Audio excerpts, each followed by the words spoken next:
Hello, welcome to Syracuse Stage. Could you please introduce yourself? My name is Randy Steffen. I'm the technical director here at Syracuse Stage and with the SU Drama Department. Fantastic. And where are we here in the We are in the Coin lobby outside of the Archbold Theatre. Archbold Theatre. And this Syracuse Stage is what kind of theater? We are a LORT theater, which means League of Resident Theaters, and we produce professional productions cast from New York actors typically, although that varies somewhat, and working with professional directors and designers. Again, generally out of New York City, but Chicago or really anywhere in the country is an option as well. And how many shows do you present in a given season? Syracuse Stage produces 5 to 7 shows a season. 6 is what we've produced the current season. And the SU Drama Department, who shares the facility with us, produces 5 or 6 shows a season as well. Are you responsible also for their execution? The production shops at Syracuse Stage, as part of our relationship with Syracuse University, are responsible for all the physical productions for the Drama Department shows. So yes, our shops produce the undergraduate productions and the professional productions. So you have a lot of shows coming through your shop. We will do 13 to 15 shows a season, and the budgets range wildly. The Drama Department shows would probably feel fairly familiar to what you guys are used to doing and producing at Lemoyne. And the stage shows would probably feel large. A stage budget might get as big as $25,000 for scenery, whereas a Drama Department show on the very big end would be maybe $6,000 for scenery materials. Do you know when this theater was built? The theater building was built like the teens or even turn of the century. I shouldn't be quoted on that, but early in the time it's an early building. It was renovated to more or less its current shape in the 70s, and it has had some cosmetic renovations in the years since then, but the basic shape of the building we exist in now was from the late 70s. I think we call this the Sutton Pavilion, I think is what we call it. It's all kind of part of our lobby complex, and yeah, this is where you would get a drink if you came to the show, would be over there. And this larger space you're looking at now is kind of a shared space between the two spaces in the building, so this might be used for a drama production as well as a stage production in terms of lobby support. I see. So through the door down there at the end, you feed into the other theater in the complex. Correct. Gotcha. So interestingly, like the Landmark and so many other theaters, one can get refreshments. Absolutely. Along the way. Could you take us into the theater, please? Let's do that. And one of the questions that we talk about, or one of the questions on the sheet, is what kind of theater is this? Is it a proscenium, a thrust, an arena, or a black box? I think this theater is most accurately described as a proscenium theater. Arguably, it has some pieces and parts to it that suggest thrust as well. The way the seating is arranged in here, and I believe the way the architect probably imagined using the space, we almost always have a small thrust off the front of the stage. The current set that you're looking at is for our production of Amadeus, and it's a custom thrust for this show, but it occupies a square footage comparable to the sort of thrust we put in almost every show. So unlike a theater like the Guthrie or something like that you would really call truly a thrust theater where there's big banks of seating left and right of a stage thrust, we kind of have a fan-shaped auditorium that goes around. But for the most part, I think you would characterize this room as a proscenium. Gotcha. Thank you very much.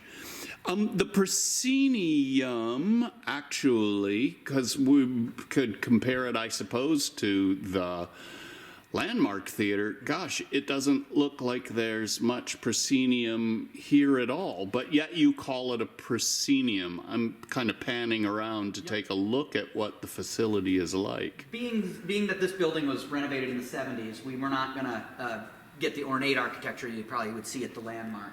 But the basic bones of the room, and if you were to look at a drawing of the room, it would look a lot like a proscenium. So we have proscenium sliders here that define the space left and right. In this particular theater, these are adjustable. If it wasn't attached to the set, I could slide this out to this point here. Same on the other side of the stage. And that gives us a proscenium opening of 40 feet wide. And right now you're seeing our proscenium fully open, which from my hand to the underside of the proscenium is 21 foot 6 inches. We can also decrease that opening by lowering in a false header that can give us a smaller proscenium opening to kind of change the shape of the proscenium our audience perceives. And the proscenium opening height also is something that is taken into consideration with regards to how tall your fly tower is. There's a ratio there that in an ideal world, you would have a proscenium opening that was about 1/3 of your grid height. Our situation here doesn't match that. Ours is about 1/2 of our grid height. And that just means that we have to think very carefully about flown scenery to make sure we can indeed get it completely out of sight lines. With that 3-to-1 ratio, you're able to almost always fly things completely out of sight lines.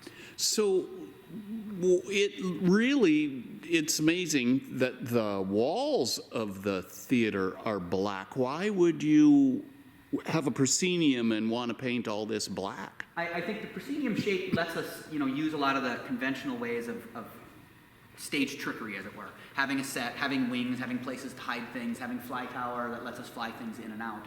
I think that the choice to go with just a black finish in the auditorium is that in this particular theater, both in the original design of it and then also in the renovation, what we're showcasing is not the room, we're showcasing the product that we put on stage. So we've had co-productions, theater shows we've done with other theaters that have come from theaters that are more ornate. Indiana Repertory Theater has a very beautiful ornate theater on the inside. And I've had many set designers say to me when they come and see their set that has been in an ornate theater and then moved here, that they actually enjoy how much the set pops when it doesn't have to compete with the architecture of the room. So it's a choice, but it's a choice that I think can be quite effective. Okay. What's the show that we're looking at now, please? Amadeus by Peter Schaefer. And it looks like there's cones and yellow guards there Cones and a barriers have very light. They have nothing to do with Amadeus. In fact, I should probably shut that light off and cut your video image. This is the thing we put out in between shows. So when no one is in the building, or no one should be in this room, we put these out really just as a safety feature. So if somebody were to come in the dark, there's this physical barrier that directs them towards where there are stairs down into the auditorium. Gotcha. How wide is the stage itself if we were to go from sort of wall to wall backstage? Probably not quite 60 feet. You'd think that'd be a number I'd have on the top of my head, but I would say not quite 60 feet. I don't believe we have less than 10 feet of wing space stage left, and I don't know that we have more than 10 feet stage right. So, okay. High 50s. And how deep would you say it is? From our apron line, which is the front edge of this permanent stage face, to the back wall is around 30 feet, like it's 30 foot and change. Okay. And the apron line is distinct from the plaster line, and that the plaster line aligns to the back edge of the proscenium. So in our theater, our plaster line falls about right here. The distance at center of our thrust to our plaster line is typically going to be a little more than 9 feet. Okay, so it's not super deep, but it's plenty of space for actors. And in practice, it's the primo playing space. That's where much of the shows happen, is Gotcha. right out on the thrust. Okay, brilliant. And you have some traps in the floor? We do. This stage proper has 2 traps, and they're kind of limiting as stage traps go because the full stage itself is not trapped everywhere. We have unexcavated area under a lot of the stage. So we have a hallway that runs under the stage, and there are 2 stage traps that are effectively shafts down into that hallway. Gotcha. Out on this area in the score stage, under our thrust, we do have an orchestra pit below us. So we can open this area up and go down roughly 11 feet from stage floor to the bottom of the orchestra pit. So if we do a play with music, we might have an orchestra down there. If we have an effect where we need something larger to come up through a floor, we often have to position that thing far enough downstage that it's off of our stage proper, so we can utilize the trapper. So it's downstage of the proscenium and out here with the audience. Yep. This is a fly house. You can fly scenery, and I see a big piece of scenery up there. From here, it looks like it's 3-dimensional. Is it painted to look like that? Both. It has a little bit of dimensionality. I believe there are 5 distinct layers, front to back, each separated by about 1/2 of an inch. But most of that dimensionality you're seeing there is painted by our scenic charge. Oh, wow. So we can go up there in a little bit and peer at that. So you can fly scenery here. Is this a single purchase or a double purchase? This is a double purchase fly tower. That means that the battens travel twice as far as the counterweight travels.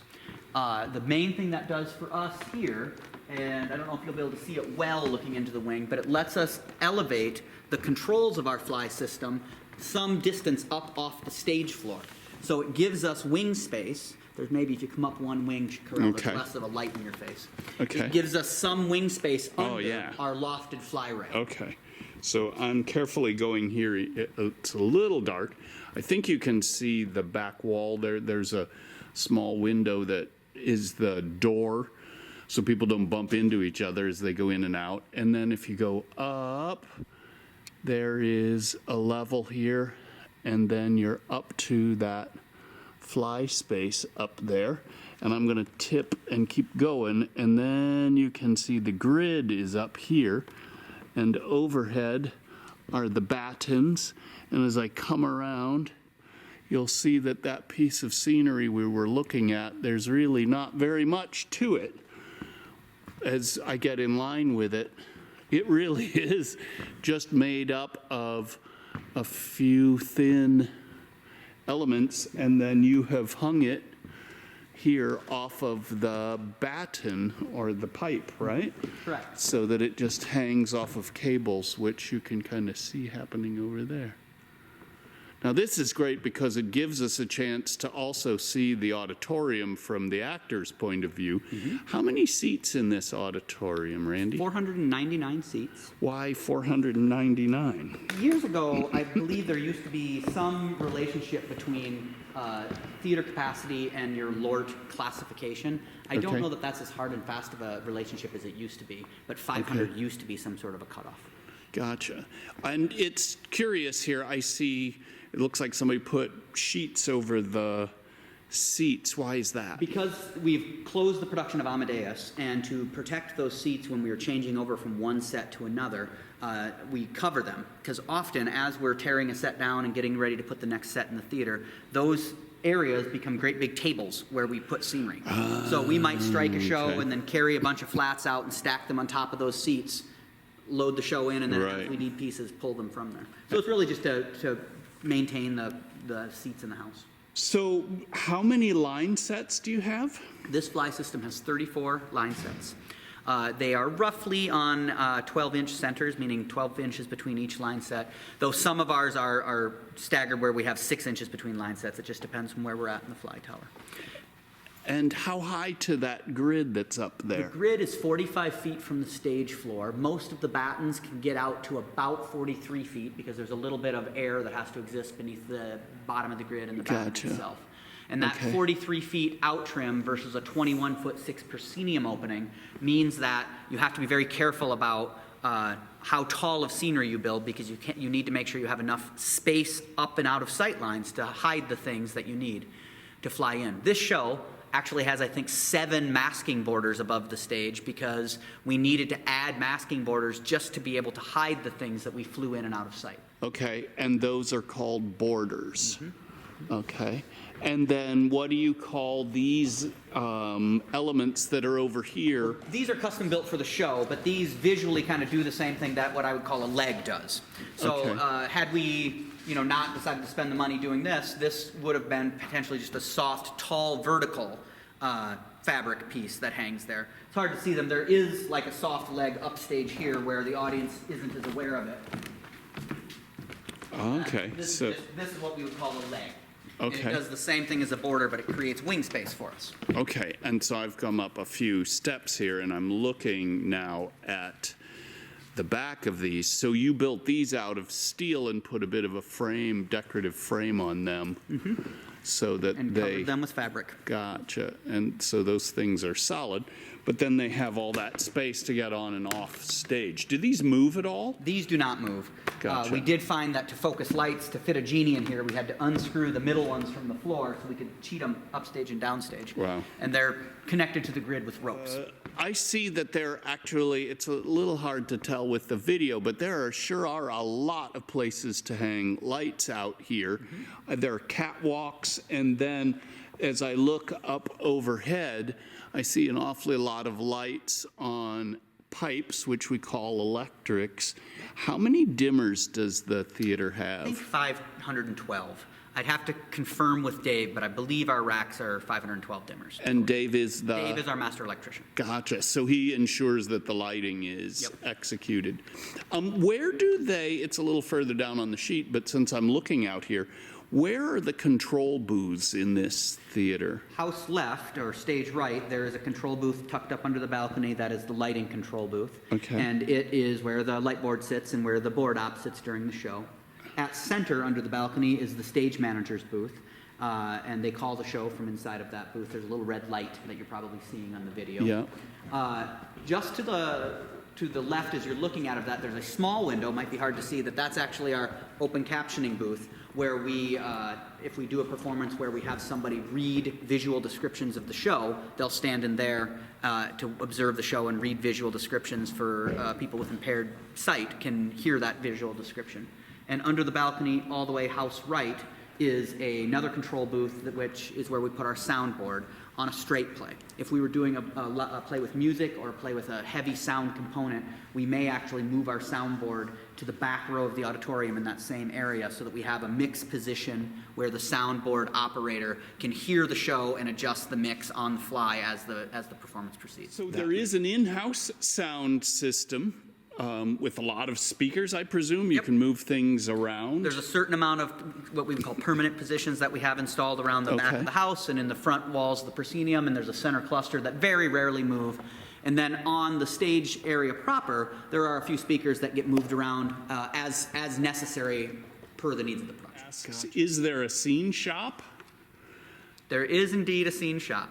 Okay. We're, unlike the Landmark, we're a producing organization, so we happen to live in a theater, but we take shows from page to stage. We start with choosing a season of plays we want to do, and then we execute every aspect of that, whether that is the planning and rehearsal from the performance side to the technical side, the planning and the implementation of this crooked floor that Corell and I are standing on.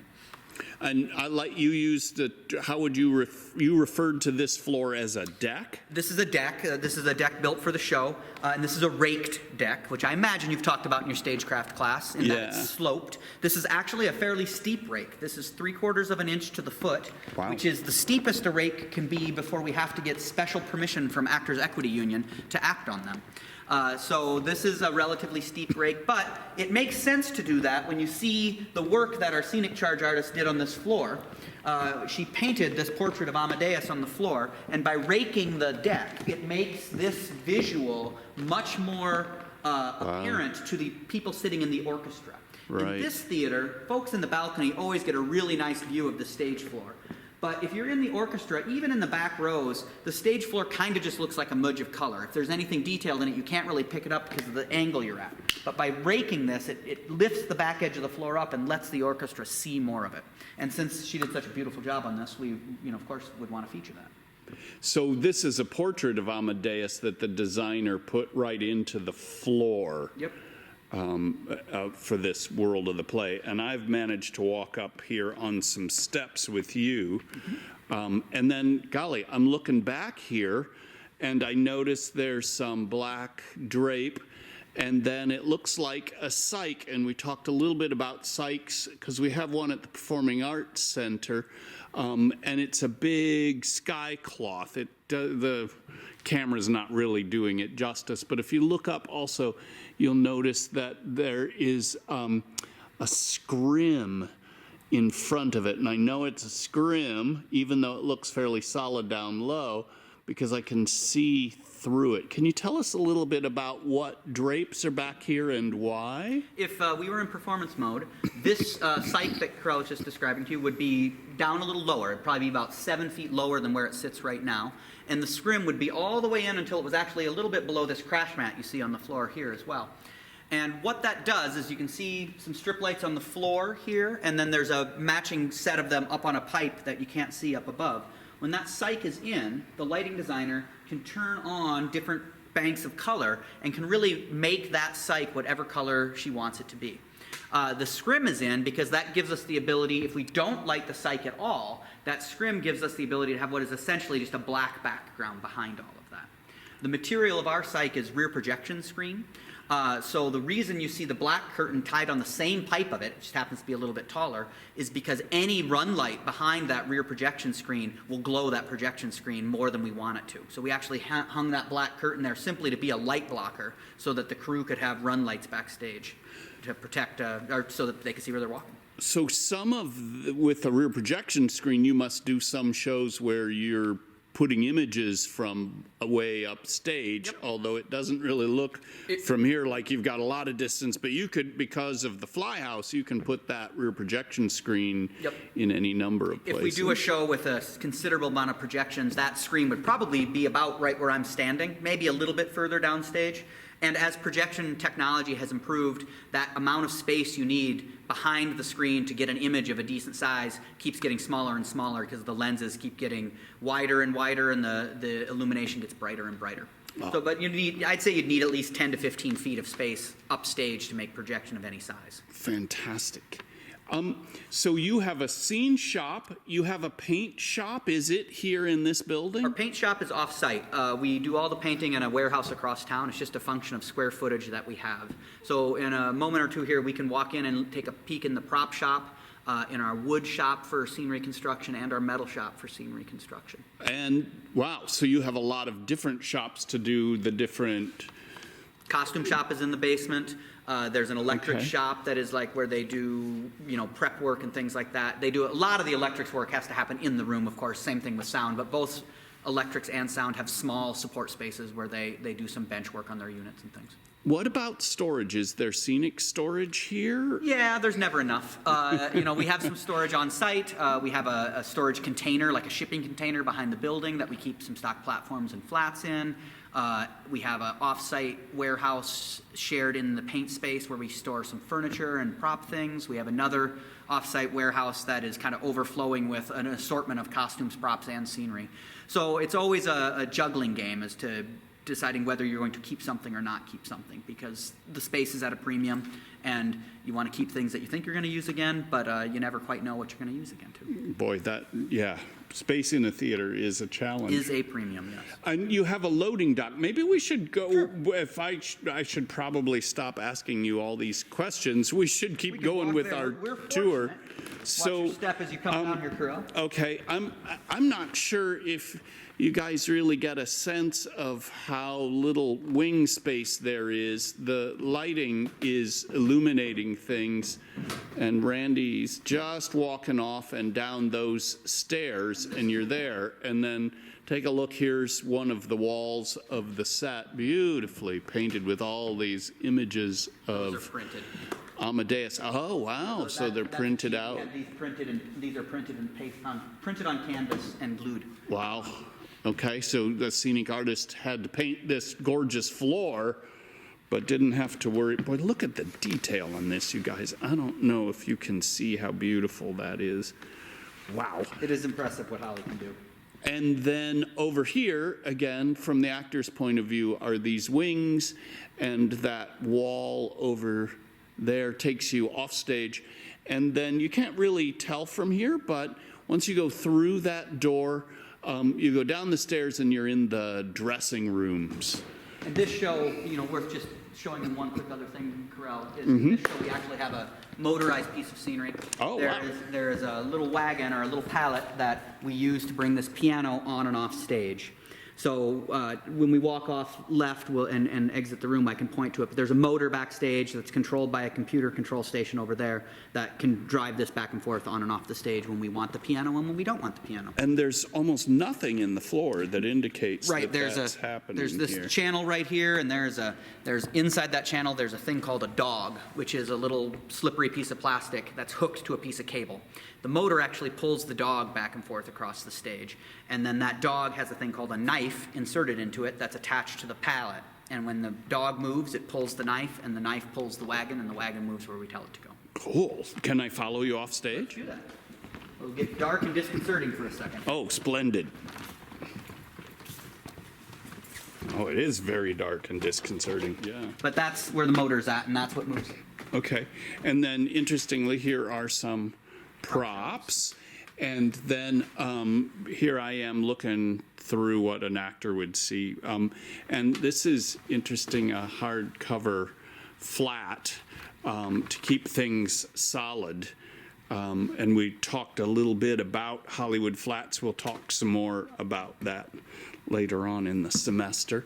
Notice here also the stairs that carry you up, and the rise and the width there. We'll talk more about stairs also later in the semester. So I'm going to follow you off. But this is interesting too. Now I'm going to pan up one more time just to show you up to the grid so that you can see all that flying scenery. And here we are down into the wings, and I'll follow And stepping out of the theater.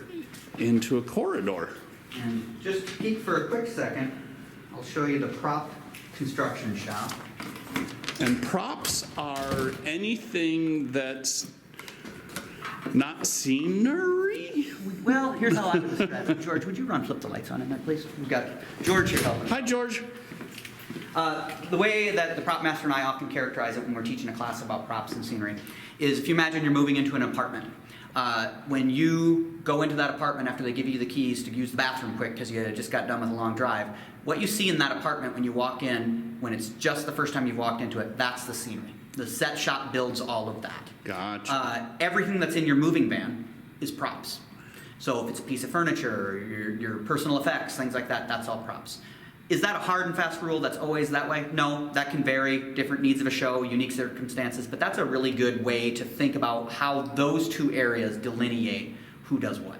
Gotcha. Okay, so, and that's really discussed as you guys plan a production. Yeah, when we see a design for a show, we'll start a conversation. The more conventional a show is, the more we strictly follow that. The more unconventional a show is, the more likely that there might be some crossover items that are either shared work or strangely assigned. So this is where the prop shop does their work. You're seeing chairs in various states of repair, and we're kind of in cleanup mode right now. Right, and I see some materials, I see some saws and sanders and work tables. Kind of a mini scene shop, a little bit cleaner, and a few weirder things than we have in the scene shop. Yeah, that makes sense. And that's apparently for sure. It was somebody's birthday recently. And a bit of storage up there. Yep. Yeah, and then so they have a full array of tools and all that kind of thing. But they're doing upholstery, they're doing construction, they paint a little bit. And the scale of everything is a little bit smaller. Gotcha. Prop shops tend to do their own painting, whereas the scene shop will tend to not do their own painting. Gotcha. Any painting we might do in a scenery construction shop is going to be limited to maybe base painting something a color, or applying back paint to the back sides of scenery for fire retardancy purposes. But in terms of finished painting that the audience is going to see, that's outside of our wheelhouse. Gotcha. Okay, so here we are now in the scene shop. The scenery construction shop for primarily our wood construction happening here. Okay. And again, you're kind of seeing us in between things right now. We're looking at the set for Once, which just closed in Geneva, and we think we'll be playing in Syracuse at some point in the future. So we unloaded that, and that's kind of a finished set waiting to be put together. But in here we do our woodworking. We buy material in bulk.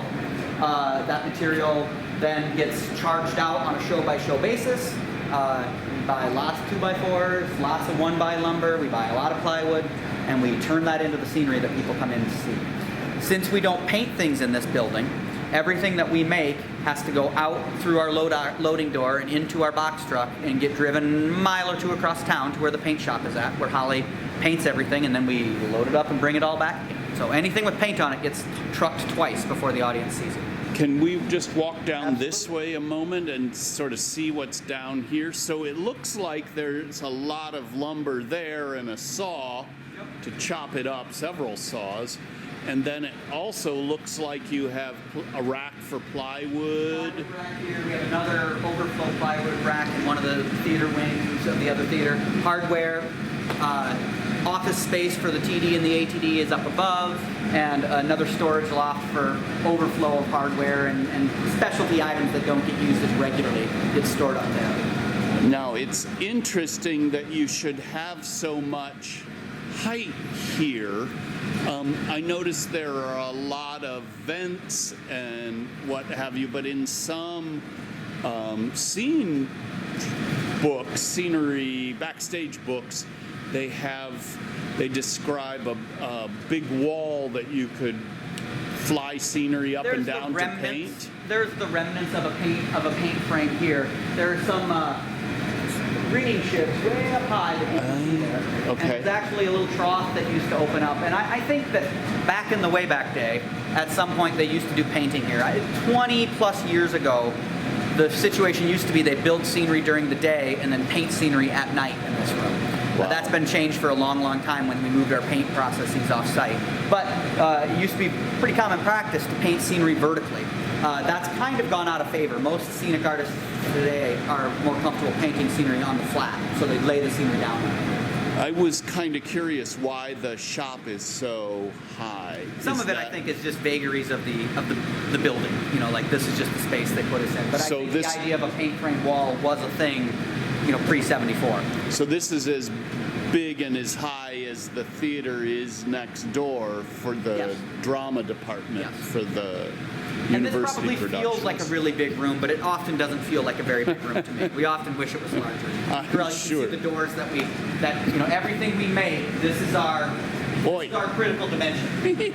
It's got to go in and out this door, or we have to figure out a way to get it painted in a different method. You know, maybe we send Holly just the surface skins and she paints that, and then we cover them here after the fact, or Wow. something along those lines. Boy, that takes a lot of people and a lot of time to make all that happen. And you can see all of this scenery. There are platforms. Notice how well things are labeled.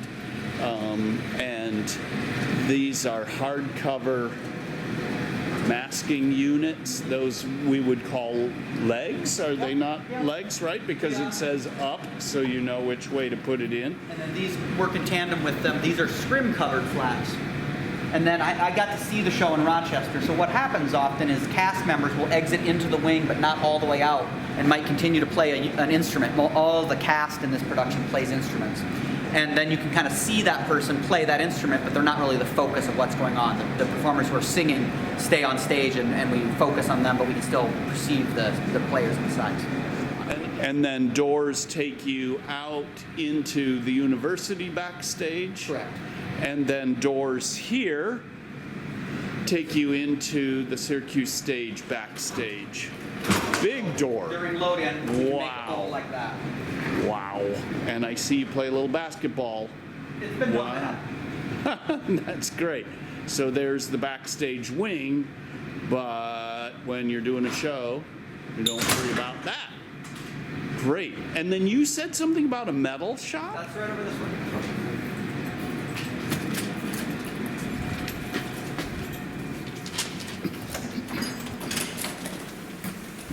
Normally, this Wow. is a construction space, but again, unique circumstances, we're not building anything right now, and we just unloaded these trucks from Once. So this is some more Once scenery, as well as a lot of the Once props. But this room is classified as our metal shop because we can weld in this room without any sort of special permit. This is always set up as a welding space. So you don't want to be welding where the wood is and the sparks are and Right. the fumes, and you keep all of that That separate. all happens in here. So, and I would say we probably do 40% of our scenery construction is steel, and 60% is probably wood, and that's fairly typical. What are the benefits of doing scenery out of metal instead of wood? Metal would you is more say? consistent. It's a man-made product, so you're not going to have, like, if you have a piece of wood in the shop, you might have a knot in it that will break. So when we're going to fly a piece of scenery, we tend to frame it out of steel because we know that we can trust that that piece of steel isn't going to have some localized failure point. It can sometimes be more readily available, comes in longer lengths. Depending on how you frame something, a steel frame thing might actually be a little bit lighter than a wood framed thing because you can Wow. use less framing. And it has some flexibility wood doesn't. You can't weld wood together. There is not a wood welder, but you can weld steel together. Steel can be bent and formed in ways that wood can't readily be bent and formed. When we were looking at that curlicue piece of scenery just a few minutes ago, Right. looking at the back side of it, if you go back and look again, you'll see that there are a lot of bent parts to that. And we have a tool called a roll bender that we can take steel and bend it to radii. So if Wow. we have an archway or a weird piece of scenery like that, steel lets us do things like that. And I just have a few more questions for you. So you do have a loading dock. Yep. Which actually is very conveniently placed, down at the end of that On the other side door. of what is a roll-up door at the end of this shop, and it's Gotcha. also immediately outside of that load-in door that's our pinch point. So these shops run parallel to one another. And on the same level as the stages, which is very convenient. And we're not going down to the costume shop, but how many dressing rooms do you have? Let me just think in my head for a second. We probably have 10 dressing rooms. Wow. Shouldn't quote me on that. We have a couple larger ones that we treat as chorus dressing rooms. Right. And then the smaller ones get assigned to either an individual actor or a grouping of actors, depending on the cast size. We are often struggling with the number of dressing rooms and the number of performers we have at any given time because it's normal for us to have 2 shows running at the same time in both spaces. Wow. So space downstairs is a premium. Gretchen, our costume shop manager, would love about 5 more dressing rooms. I bet she would. That's a lot of actors. How many, you talked to us already about how many shows per season. And I think students can look online to find information about typical ticket prices and what the shows available are. on SyracuseStage.org. Okay. And you do all kinds of shows, plays, musicals. Yep. Do you ever do any kind of music concerts or show films? We typically, that's not a thing we typically do. It's not that we wouldn't, but it's not typically a thing we do. We do some Monday night events sometimes. We do some pre-show talks, often tied into the shows we're doing. Had the situation not evolved the way it did with Amadeus, there was plans that on our first Monday after opening weekend, Symphoria was going to bring 40 pieces down and play Mozart music on the set. So partnerships like that happen, but for the most part, we're producing plays and musicals, and some of the plays are new productions too. We've done a couple of brand new plays in the last couple of seasons. Okay, and just one more question, and this is a biggie. How much full-time staff do you have in terms of administration and production?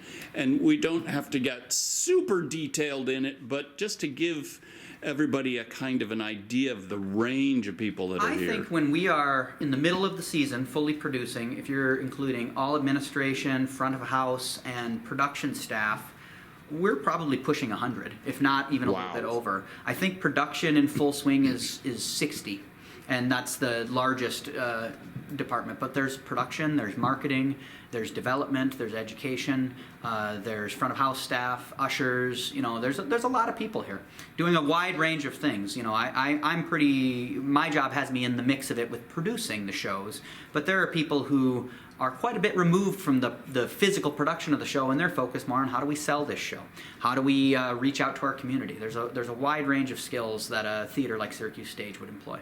Wow, fantastic.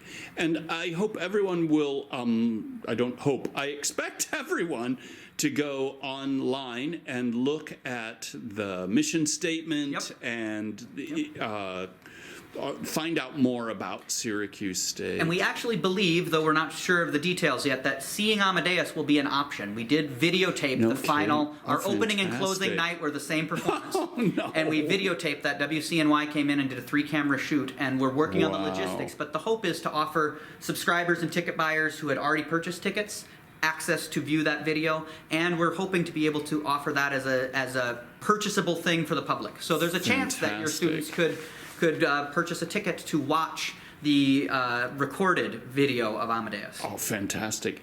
I can't thank you enough for all of your help and your wonderful tour and all of the great information. Thank you so very much. Anytime. Enjoy the rest of your online semester. Thank you.